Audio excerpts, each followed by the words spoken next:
پەیامی مزگەوت پێغەمبەر فەرمێ صلی الله عليه وسلم هەر کۆمەڵە خەڵکێ لە ماڵێک لە ماڵەکانی خوا کۆ بوو بێتنەوە ئاەتەکانی خوا دراست بکەن بیخوێننەوە و دراسەتی بکەن ئیلا سەکینەتی ڕەبانی دا ئەبەزێ بەسەریانە دڵنیایی پەروەردگار دا ئەبەزێ بەسەریانە ڕەحمەتی خوا دایانە پۆشێ مەلائیکەی خوا بە دەوریانە کۆ ئەبێتەوە خوای تەعالا لە لای خۆیان باسییانەکە خوای تەعالا لە مەجلیسی مەلائیکەیە خوای پەروەردگار باسییانەکە بۆیە ئەمە پەیامی مزگەوتە مزگەوت شوێنی خواناسیە شوێنی فێربوونی پەیامی خوایە مزگەوت بۆ ئەمە کراوە خۆشەویستەکانم لە ئادابەکانی مزگەوت خۆشەویستەکانم ئەبێ زۆر تەعظیمی مزگەوت بکەین یعنی مزگەوت زۆر بە گەورە ڕابگرین هەروەک ئەوە نەبێت چۆن ئەڕۆیتە ناو قاعەیەکەوە یان چۆن ئەڕۆیتەوە بۆ ماڵ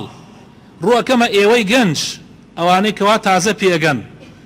کە نازانن مزگەوت چییە و قەدری مزگەوت زۆر جوان نازانن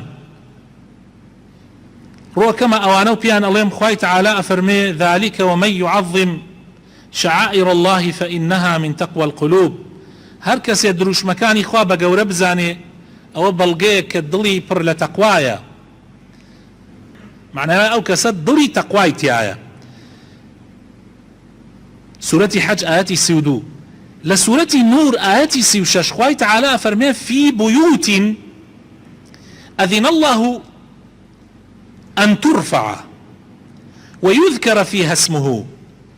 يسبح له فيها بالغدو والآصال رجال لا تلهيهم تجارة ولا بيع عن ذكر الله لمالانك خوای تعالى أمري كردو أو مالانه برز رابگيره في بيوت أذن الله أن ترفع برز رابگيره پاک رابگيره پیروز رابگيره وذكري خوای تیا بکره ناوی خوای تیا ببره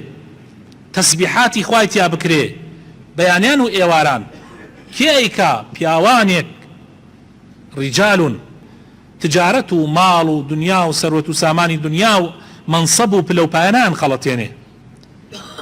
رجال اوانن بو خوايك لابونتوا